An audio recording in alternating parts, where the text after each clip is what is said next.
Good to see you all this morning, and it's good to be with you as well.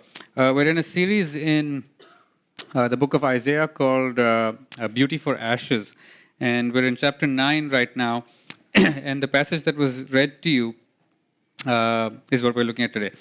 Um, when I was a child, I remember hearing the story of Jesus telling the story of the narrow way and the broad way. Are you familiar with this? Let me read to you what it says.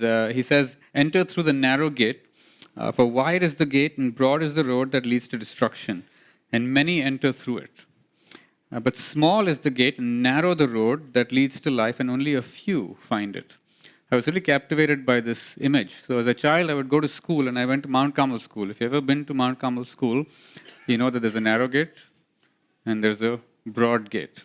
And every morning, I would go to school through the narrow gate. And I would pray this prayer, Lord, I want to be one of these few. I don't want to be one of these many. And when I was older, I read an essay by A.W. Tozer. It had a tremendous impact on me called The Root of the Righteous. And in that essay, he says something which has a line that stuck with me. It just kind of wrote itself in my heart. Let me read to you the closing paragraph of this essay. "The whole Bible and all the great saints of the past join to tell us the same thing. Take nothing for granted, they say to us. Go back to the grassroots. Open your hearts and search the scriptures. Bear your cross, follow your Lord, and pay no heed to the passing religious vogue. The masses are always wrong." And this is the line that stuck with me. "In every generation, the number of the righteous is small. Be sure you are among them." In every generation, the number of the righteous is small. Be sure you are among them. Isaiah is preaching to an Israel that is in spiritual, political, national, and moral crisis.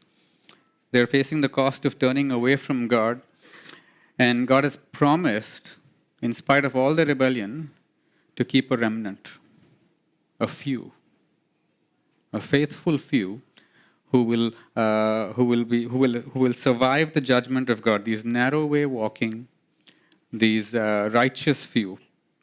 And the person delivering this promise to Israel is Isaiah, who is a prophet. And a prophet is an Old Testament profession, but in the age of the 21st century, the prophet did a couple of things in one person that has been divided into many roles in the 21st century. So in the three distinct professions. One is the artist-poet. You know, if you think about Isaiah's poetry, even skeptics who don't trust the Bible recognize that Isaiah's poetry is among the finest in all literature. If you read Isaiah just as a book of literature, you will be fascinated by its poetry. The second role is kind of like the journalist or the lawyer, kind of holding power to account, speaking truth to the kings and to the rulers, holding them accountable to what they're expected to do. Isaiah prophesied through the reign of about 5 kings. Sometimes he was hated, sometimes he was trusted. And the third profession is the foreign policy advisor. And Isaiah is in regular conversation with kings over how to deal with the complexities of your neighboring nations. And with this prophet, with this role, in this situation of crisis, Isaiah is saying that this nation of many who have been rebellious with God is going to undergo a judgment, but judgment is going to lead to salvation. And a faithful few will experience this salvation, and out of that faithful few, God will continue to keep his promises. So the question I want to ask today is, how does God work to establish his rule in the hearts of people who don't want it? How does God work to establish his rule in the hearts of people who don't want it? And I'm going to point to 3 things. He makes a promise, he stirs up our imagination, and he fights for his people. He makes a promise, he stirs up the imagination, and he fights for his people. So first of all, he makes a promise. Let's look at verse 1. "But there will be no gloom for her who was in anguish." There will be no gloom for her who was in anguish. Think of the audacity of this promise. I mean, if you've ever been in anguish, don't you want this to be true? There will be no gloom for her who was in anguish. Think of the audacity of the promise. Think of the confidence of its tone. Think of the authority of its declaration. There will be no gloom for her who is in anguish. Where does he get such authority from? It's because he's the one who sent the gloom. He is the one who created the anguish. He is the one who put this nation in gloom. Why did he do that? See, in the former time, it says, he brought into contempt the land of Zebulun and the land of Naphtali. He is promising salvation to a nation that is receiving judgment. He brought them into contempt, but he will bring them into honor. Now, this language of contempt is a lot, reminds me of the language of the courtroom. For all the lawyers here, it's very simple. Israel is in contempt of court. Israel is in contempt of court, and the court has held Israel in contempt. Whether they feel guilty or not is irrelevant. They stand guilty. And Israel and God are like this couple whom you thought would never separate. They would never break up. They'd be happy together forever. And suddenly you discover they're divorced. And you ask what happened, and the answer is very simple.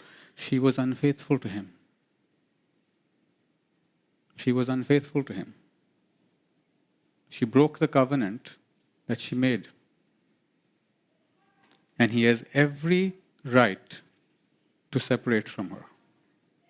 She was unfaithful. See, Israel did two things. They chose their own way rather than God's way. Israel was worshipping foreign gods. Israel did two things. They chose their own way rather than God's way, and they trusted in human value more than they trusted in God's value. So they chose their own way rather than God's way, and they trusted in human value rather than God's value. So what's happened so far is that Israel has been accused of worshipping false foreign gods. And you might think this is just religious pettiness. This ancient God competition where, no, you are worshipping somebody else, you're not worshipping me, why aren't you worshipping me? It's childish. This is what the ancient world was known for, just religious pettiness. But you discover that there's a principle that undergirds this. And the principle is this: you become what you worship. You become what you worship. So Israel is worshipping gods who are self-indulgent, who are self-seeking, unjust, and wicked. So Israel becomes a nation that is self-seeking, indulgent, unjust, and wicked. You become what you treasure. Do you value money? You will become money-minded. You will become miserly. You will count pennies, or you will become greedy and you will be hungry for more, jealous of whoever has it, and judgmental of those who don't. Whatever, if you treasure it, you will become like it. You treasure power, you'll be fearful of losing it, easily offended, difficult to please, and manipulating any way to preserve your power and to further your power. Do you seek pleasure? Do you treasure pleasure? Do you worship pleasure? You will always be bored, never satisfied. Always looking for the next thrill, the next high, the next entertainment, the next show. Never satisfied. You become what you worship. So this is not religious pettiness, because God is not self-seeking. He is not self-indulgent, and He is just and righteous. And by forsaking Him, Israel has found itself in idolatry. God wanted Israel to be a light to the nations, and here it is, walking in darkness. That's the first thing. The second thing, they trusted in human value rather than God's value. So in the chapters before, they're facing invasion. Okay, so Israel has been through a civil war. There's a northern kingdom and a southern kingdom, and there's Assyria to the northeast. Now Assyria is wanting to invade. And Israel, the northern kingdom, wants to fight back. So they go to the southern kingdom and say, let's make an alliance to fight back. But the southern kingdom is ruled by Ahaz, who's a new, inexperienced ruler. He doesn't know what to do. He's a bit scared. And it literally says that when they heard of the invasion, their hearts shook as the trees of the forest shake before the wind. They're terrified. So, and God sends a message to Ahaz, the king, saying, don't be afraid. Trust in me. But Judah says, no. You know what we're going to do? We're going to make an alliance with Assyria. We won't make an alliance with Israel, we'll make an alliance with Assyria. So they go to Assyria, help us out. Israel is coming after us. And I say, yeah, sure, I'll help you out. And they help them out. And then after that, they help themselves. Assyria takes over. And what has happened here is the beginning of the end, because Zebulun and Naphtali are the northern regions of Israel. And Assyria sweeps in. It's the beginning of the end. And what Judah finds out is that the hand that she trusts to save her becomes the hand that is going to exploit her. The person that she trusted to deliver her is the person who delivers her into slavery, into exile. They trusted in human help rather than God's help. So God has no legal, moral, spiritual obligation to remain faithful to her. He lets her go the way of her lovers, who cannot help her from foreign invasion. Israel has cheated on God only to find that the person that she's cheated with is going to cheat her. That's what has happened. Their judgment is self-inflicted. They refused to listen to God through Isaiah, and God gave them what they wanted. And this is what I want you to know about God's judgment. There's so much criticism about God's judgment, so much ickiness about the idea that God judges. Here's what I want you to know about God's judgment. God's judgment is simply this: He gives you what you want. That's His judgment. About the worst thing God can do to you is to give you what you want and leave you with it. That is God's judgment. He removes His protection from Israel, and Assyria swoops in. He hands them over to their desires. That's gloom and anguish. That's hell. When God gives you what you want and leaves you with it. We're not that much different from the ancient world, you know.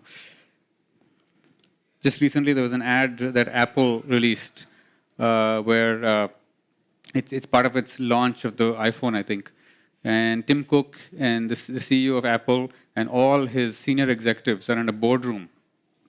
And they're trembling in fear because someone's coming to whom they have to give an annual climate report on all their accomplishments with regards to climate laws. And the person who comes is Mother Nature. Mother Nature has come to demand an account from Apple. And the CEO is trembling, and and everybody starts pitching what they've been doing over the last year in fear of appeasing Mother Nature. Of course, Apple has answers for everything, and Mother Nature is appeased. And the ad has been accused of being self-righteous, pretentious, and hypocritical because Apple... But the worrying thing is this, that it was in the ancient world that human beings personified the gods and tried to appease them with their actions so they could receive blessing. That's what happened in the ancient world. Here's Apple personifying powers outside of their control, appeasing them with the works that they have done to receive blessing. See, what Israel did, what Apple does, we're likely to do. And you have to ask yourself, have you ever done what Israel has done? Have you ever chosen your own way apart from God's way? Have you ever trusted in human strength more than you trust in God's strength? And have you ever felt what Israel felt? The gloom and the anguish of going your own way. The gloom and the anguish of discovering that human strength is self-serving. And the people you trusted to deliver you turn out to be the people who harm you. Have you ever felt the weight of this kind of misguidedness, this kind of foolishness? To trust human strength more than God's strength, to choose your own way more than God's way. And so, in the light of this, how extraordinary that God says there will be no gloom for her who was in anguish. Because even the judgment serves a redemptive purpose. The judgment is not the end. It is a means to the end. It is a purifying agent. It's a cleansing power. It is a saving power.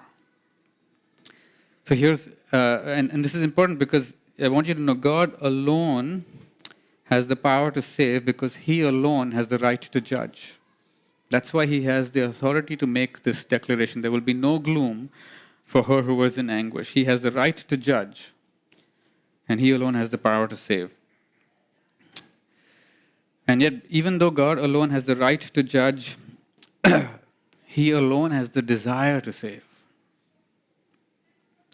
Because God alone is merciful.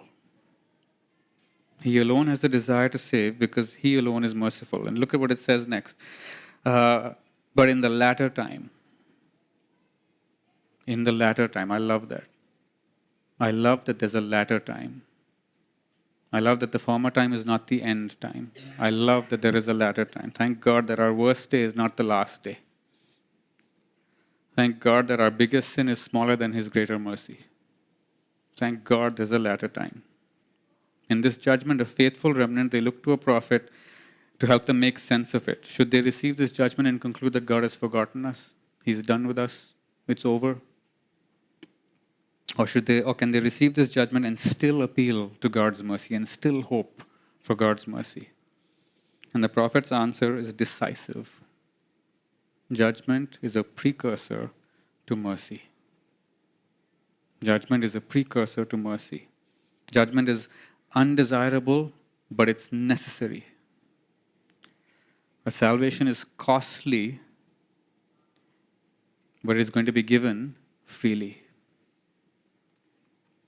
See, the names in Isaiah are significant. Isaiah's name means the Lord is salvation. His son's name means there shall be a remnant. There will be a small few. His second son's name is I haven't written it down. His second is good news, but it means something like it comes speedily, it comes fast, it's going to happen. That's the connotation of his second son's name. But before you can be saved, you have to have something to be saved from. God is saying, I alone have the right to judge, and yet I alone have the desire to show mercy. I alone have the right to judge, and I alone have the right to I have the desire to show mercy. And look what he says. He has made glorious the way of the sea, the land beyond the Jordan, Galilee of the nations. He has made glorious the way of the sea, the land beyond the Jordan, Galilee of the nations. He has made glorious. This is bad grammar and good theology. He's talking about the future in past tense. He's talking about the future in past. He has made glorious. It's already happened, even before it happens. Think of the audacity, the confidence, the authority in its promise. It has already happened, even though it has not yet happened. He has made glorious. Now let's see what he does. He stirs up the imagination. He stirs up the imagination. Verse 2 onwards. The people who walked in darkness, again, there he goes again, past tense, have seen a great light. Those who dwelt in a land of deep darkness, on them has light shone. You have multiplied the nation. You have increased its joy. They rejoice before you as with joy at the harvest, as they are glad when they divide the spoil. For the yoke of his burden and the staff for his shoulder, the rod of his oppressor, you have broken as on the day of Midian. For every boot of the tramping warrior in battle tumult, and every garment rolled in blood will be burned as fuel for the fire. See, God is starting a work only He can finish. God is starting a work only He can finish. Darkness is a symbol of oppression, light is a symbol of liberation. And you have to try to understand what darkness meant to the ancient world. This is a world without electricity, without iPhone torches, and without scented candles, and where fires are expensive and they're not very effective. This is the world of darkness. The ancient world was a world of real pitch black darkness. It marked danger and provoked fear. Deep darkness translates as death darkness. When the sun goes down, the worst of human beings comes out.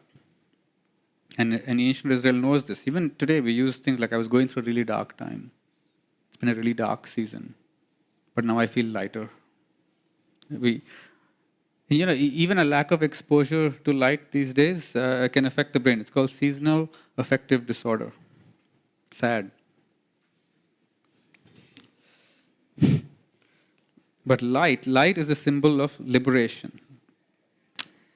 Yet the people walking in darkness have seen a great light. And there he goes again, speaking about the future events in past tense. Now listen to this language, okay? The people have seen a great light. On them a light has shone. Okay? You have multiplied. You have increased. They rejoice. They are glad. You have broken, and the boots will be burned. Everything about this poetic language says one thing: I will save you. I will save you. Everything about this language says one thing: I will save you, because you can't save yourself. The people are walking in darkness. They're not looking for light. The light shines on them. He has multiplied. He has increased. What do? They rejoice. They're glad. They won't burn the boots. The boots will be burned. Everything says, you cannot save yourself, I will save you. And he's using this poetic language to stir up their imaginations. He does the work, they receive the glory. He does the work, they receive the glory. They are passive, he is active. He is the one working, they are the one receiving. That is the pattern of this. This is the way of God's mercy. This is the way of his mercy. Let me give you an image to stir up your imagination. In the 2012 UEFA Champions League finals, Chelsea was playing. They were playing Bayern Munich in Munich, very difficult. They were 1-0 down. In the 83rd minute, Drogba scored a goal, 1-1. Goes to extra time. Bayern misses a penalty. And Chelsea wins on penalties. Schweinsteiger, I think, missed 2 penalties. Poor guy. At the celebration, the cup lifting ceremony, John Terry shows up. He's the captain of Chelsea. He's in full Chelsea outfit. It's pristine, clean jersey. He didn't play the game. He didn't play the game. He wasn't in the starting 11. He was suspended. And he comes to receive the prize as if he's won the whole tournament by himself. There were memes about this. It's followed him his entire career. John Terry, in full kit, receiving a prize that somebody else won. Now, in John Terry's defense, he was part of the team. He was the captain. He was suspended for 1 match. But you and I, we're not like John Terry. We're worse off than that. It's as if we were playing for Bayern Munich, and still we receive the prize. Still we receive the prize, because he wins the victory that we receive the prize. That is God's rescue. That is the picture that God wants Israel to have. For those who are walking in darkness, this remnant, this few, he will save them. I will save you. And what God has finished, none of us can even imagine. He starts a work no one can finish, and what he has finished, none of us can even imagine. See, the yoke of burden is the language from the book of Exodus. The Lord rescued Israel from slavery by the power of his hand, not the hand of Israel. While their hands were bound in slavery, he stretched out his hand to save her. And it says, as in the days of Midian. This is the language from the book of Judges. Gideon is the least in his family. And his clan is the weakest in the region. That's what he says, at least. He faces a battle with 32,000 soldiers. And God says, no, that's too many people. He dwindles it down to a few thousand. And then he says, no, that's still too many people. Dwindles it down to 300. And God says, okay, that feels about right. And the reason is, if you went to battle with 32,000, you would say to yourself, I won this battle by myself. But if you go to this battle with 300 people, then you will know I was the one fighting for you. So Gideon goes and he, with trumpets and torches, they win a battle. And it's important because God is not promising to do something for Israel that he hasn't done before. He's done this before. And so any trust that's put in him about the future is tested by what he's done in the past. He's not making a brand new promise. He's kept his word in the past. He'll keep his word in the future. Yesterday he told us about today, so today we can trust him about tomorrow. That's the idea. Yesterday I told you about today. Today you can trust me about tomorrow. But there's a difference between the language of Exodus, Judges, and Isaiah. See, both of those political, military victories were followed by wandering, were followed by descent into moral chaos, by descent, return like a dog returning to its vomit. But Isaiah's promise is different because here they will rejoice and they will be glad. There is this sense that this kingdom that is coming is not going to be a temporary kingdom. It won't be a temporary victory, it will be a lasting victory. And you'll see that at the end of the passage of the increase of his government and of peace, there will be no end. On the throne of David and over his kingdom, to establish it and to uphold it with justice and righteousness from this time forth and forevermore. What God is going to do, Isaiah says, is going to last forever. They will rejoice, they will be glad. Oh, sorry, I did it in future tense. That's natural. No, they rejoice and they are glad. He's seeing a vision fulfilled. God will finish what he started, and none of us can imagine how great it will be. One of my favorite writers is Isaac Asimov. My joke was Isaiah Asimov, but Isaac Asimov is regarded as the father of robotics. And he was imagining things about technology in the 1940s and 50s that is becoming reality today.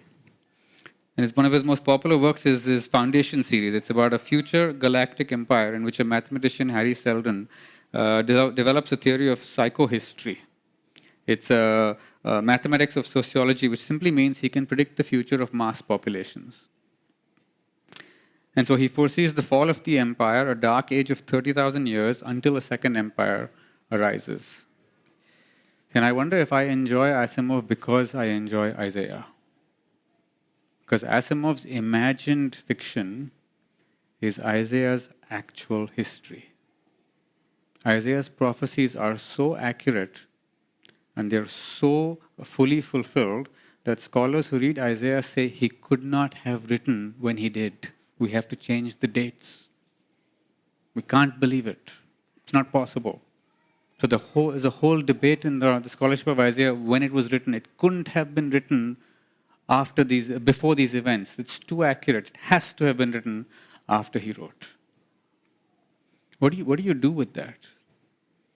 What do you do with the prophet who sees into the future? Isaiah has predicted, he prophesied this 80 years before the exile, 150 years before Cyrus the Persian, who's going to overthrow Babylon and send the exiles back. 180 years before it actually happened.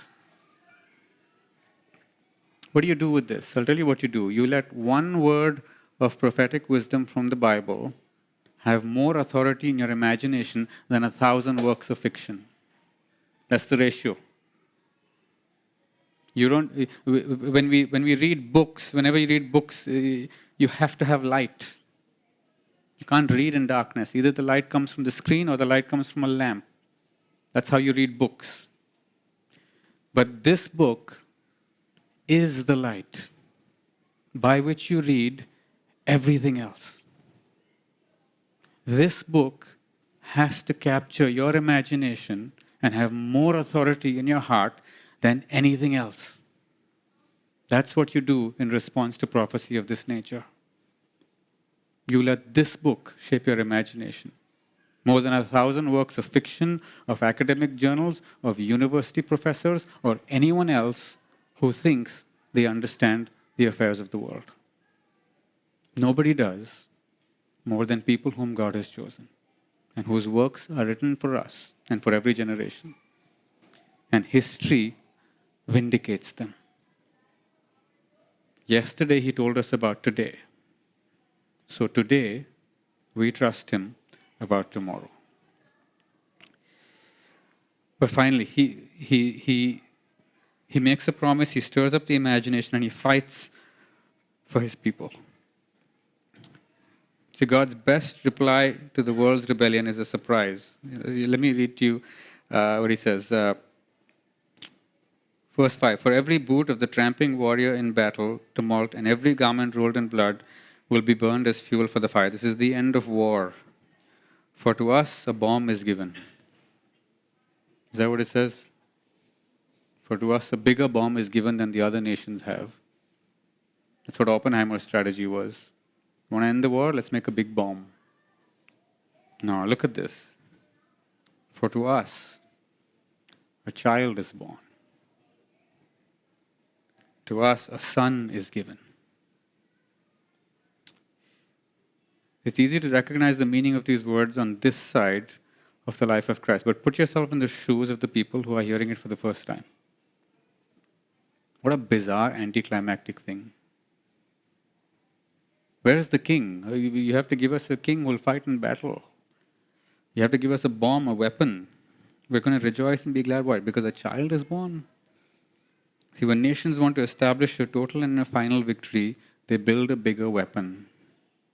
They find a stronger king. But when God wants to bring an end to every war and to the root of every war, he doesn't build a bomb, he gives us a baby. One of those crying, pooping kinds.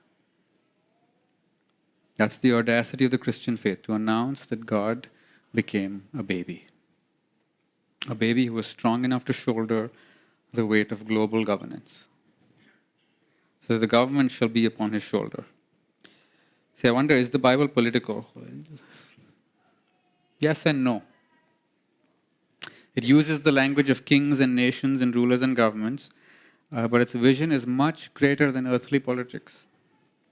It always invites us to put our ultimate hope in an eternal ruler. It is less concerned with immediate kings and lords and the affairs of nations, and more concerned with how we see the King of Kings and the Lord of Lords. Some of you are going to light up when I say this name, and some of you are going to squirm. Okay? So just prepare yourself. Trigger warning. Jordan Peterson. Okay, Jordan Peterson is a clinical psychologist by profession. And depending on where you stand, he's either public intellectual number one or public enemy number one. The left would love for him to be cancelled. The right would love for him to be president. And the church would love for him to be a Christian. We have no idea. Let's not assume. But Jordan Peterson once had a dream. And he dreamt that he was in the cemetery of an old church full of graves. And it was a graveyard full of the great kings of the past. All the great kings of the past. And all of a sudden, all these graves started to open. And all these kings of the past, one armed king after another, stood up. All formidable heroes, warriors, trained in battle. And they looked around and they saw each other. And of course, being kings of war and battle, they started to fight with each other, looking for supremacy. And Jordan Peterson asked, what stops the great kings of the past from fighting? And then he says, he can't remember if it was part of the dream or not, but he says he woke up and he tried to analyze this psychologically, not theologically. And his revelation is this, that he had a revelation that after the dream, or in the dream, suddenly all these kings stop fighting and they bow down before the figure of Christ. They stop fighting because of the figure of Christ. So he's trying to analyze this psychologically and not theologically, and saying, we need a value much greater than ourselves and all this. And I think, Jordan, I don't think that was what the dream meant. You know what I think it meant? If I was talking to Jordan, I would say, Jordan, I think Jesus was trying to tell you what Isaiah is trying to tell you. That he is the King of Kings and the Lord of Lords. And one day, every tyrannical or benevolent king in the past, the present, or the future will bend their knee in submission to me. And my kingdom is not established in the houses of parliament with swords and weapons. My kingdom is established in the hearts of people without for 1 second lifting up a sword. Because my body will be lifted up and will be placed on a cross to show everyone what a real king looks like. And if you want, my rule can be established in your heart today. That's what I think Jesus was trying to tell Jordan. I think he would also say, maybe put a little less stock in psychology and a little more stock in theology. And you'll see what will make kings cease from fighting. For to us a child is born. And his name shall be called, look at his names, his name shall be called Wonderful Counselor. It means he has supernatural wisdom. He knows exactly what to do. Mighty God. He does not merely have the knowledge to act, he has the power to act. So often we know what to do, we don't have the power to do it. Even in politics, everybody knows what to do. We're lobbying people, but there's no what? There's no political will to action. This is not a government like that. He knows what to do, he has the power to do it. Everlasting Father. You might think someone with that much knowledge and that much power has to be dangerous. It's too much power in one hand. No, but he is everlasting Father. That means everything he does out of love, out of care, out of concern.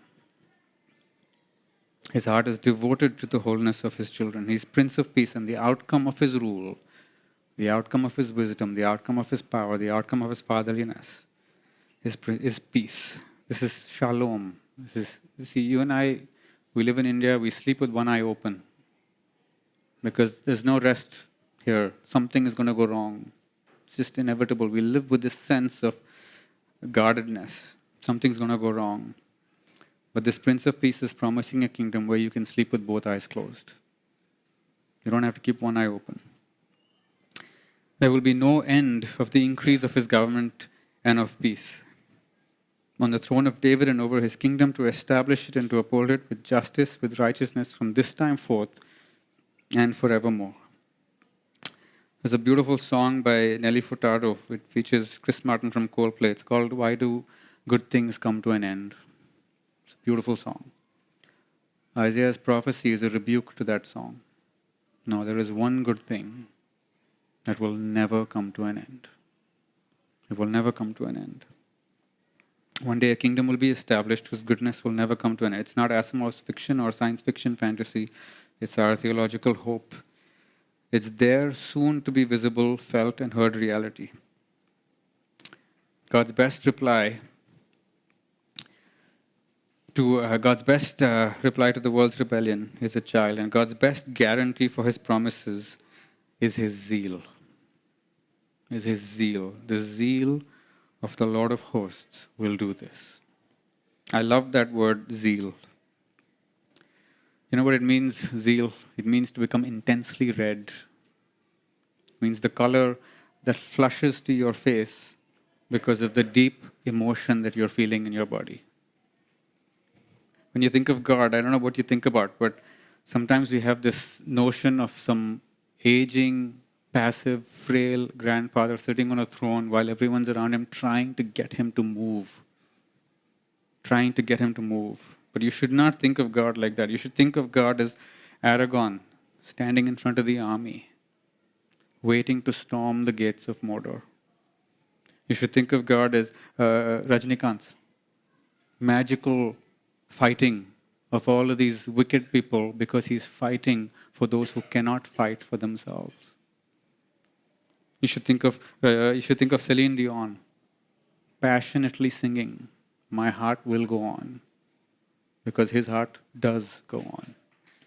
You should think of Shah Rukh Khan's face at the end of DDLJ, full, flush with emotion, waiting to seize his bride. His zeal is not something that we will see. His zeal is something that we have seen. He has carved a pathway through history so that when Matthew comes along, he says this in chapter 4. Jesus withdrew into Galilee And leaving Nazareth, he went and lived in Capernaum by the sea, in the territory of Zebulun and Naphtali, where the destruction was felt first, the light shines brightest. The first to suffer will be the first to be saved. That was what, and it's, Matthew says, so that what was spoken by the prophet Isaiah might be fulfilled. The land of Zebulun and the land of Naphtali, the way of the sea beyond the Jordan, Galilee of the Gentiles, the people dwelling in darkness have seen a great light. And for those dwelling in the region and shadow of death, on them a light has dawned. And from that time, it says, Jesus began to preach, saying, repent, for the kingdom of heaven is at hand. We're not talking about a prophecy that's still to be fulfilled. We are talking about a prophecy that has already been fulfilled. Jesus, the King, has come. He is the promised King who will bring a kingdom unlike anything else. It's not a kingdom that's established by violence on a battlefield. It's established by peace through mercy in the hearts of his people. See, we believe without seeing, but we believe because others have seen, and we trust their testimony. Their faith became sight, and so we believe that one day even our faith will become sight. We will see the one we have believed in with our own eyes, and we will rejoice, and we will be glad. And his kingdom, just like his goodness, will never end. So my prayer for you is that you will live every day this week with your eye on that horizon. That Christ will bring his kingdom. And yes, he told us yesterday, he told us about today. So today we can trust him about tomorrow.